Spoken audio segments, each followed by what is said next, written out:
Hello friends, welcome to my safety training centre. So friends, आज हम बात करेंगे कैथोडिक प्रोटेक्शन के बारे में।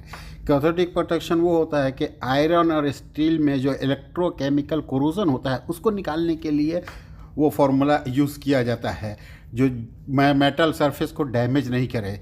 इन चीज़ों से बचने के लिए इसका इस्तेमाल किया जाता है। अभी आप देख सकते हैं यहाँ पे आपके पास पूरा सिस्टम दिख रहा है। ये किन जगहों पे यूज होता है? अंडरग्राउंड जो पाइपलाइंस वगैरह है, और दूसरा पाइपलाइन जिसमें क्रोसिव कंपाउंड्स जा रहा है। स्टोरेज टैंक होता है, condenser water boxes, offshore platform, boat and ship, oil well, steel infrastructure, under water structure, जो भी ये चीज़ें होती हैं इनके साथ। अब इसमें हजार्ड्स क्या है? एज ए सेफ्टी पर्सन हमें जानना चाहिए कि इसमें हजार्ड्स क्या है। तो आप देख सकते हैं कि रिस्क ऑफ फायर और explosion from electrical current sources, इसमें हमें हजार्ड और रिस्क ये है। इन्वायरमेंटल इम्पैक्ट भी है, जैसे पाइपलाइन है या स्टोरेज टैंक है, उसके अंदर से कोई लीकेज हुआ तो ये हमें डिस्टर्ब कर सकता है।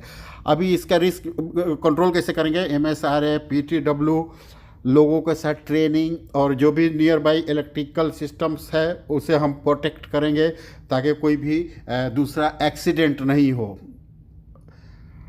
आगे भी देखिए, शॉर्ट में हम आपको बताएं कि डिज़ाइन होना चाहिए, इनिवेटर्स होना चाहिए, इंस्टॉलेशन होना चाहिए, मटेरियल सिलेक्शन होना चाहिए, कैथोडिक प्रोटेक्शन होनी चाहिए, प्रोटेक्टिव कोटिंग होनी चाहिए, अल्टरेशन ऑफ इन्वायरमेंट होनी चाहिए। नॉर्मली दो चीज़ें यूज़ होती है इसमें, कोटिंग एंड कैथोडिक प्रोटेक्शन। इसमें हम आगे बात करेंगे।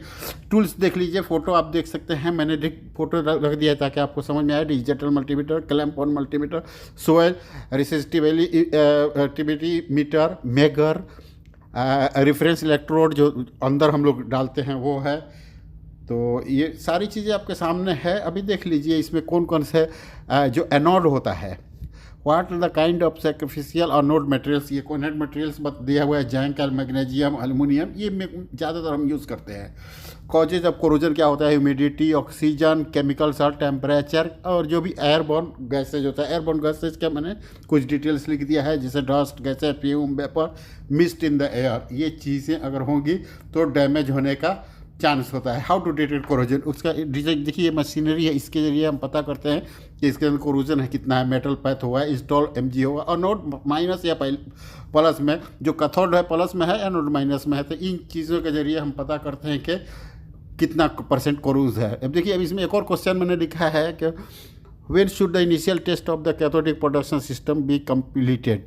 कभी भी ये 6 मंथ के अंदर कंप्लीट होना चाहिए, बिल्कुल, कि इंस्टॉल बराबर हुआ कि नहीं, काम बराबर कर रहा है कि नहीं। लेकिन एवरी 60 डेज में हमें इनिशियल इसको इंस्पेक्शन करना है। जैसे अभी पहले हमने बात किया कि कैथोडिक प्रोटेक्शन 2 टाइप का ही मेन हम लोग यूज़ करते हैं, गैल्वेनाइज और इम्प्रेस्ड करंट कैथोडिक प्रोटेक्शन। तो ये जो कैथोडिक प्रोटेक्शन के बारे में हम बात कर रहे हैं, इम्प्रेस्ड कैथोडिक प्रोटेक्शन के बारे में। Thank you very much friend.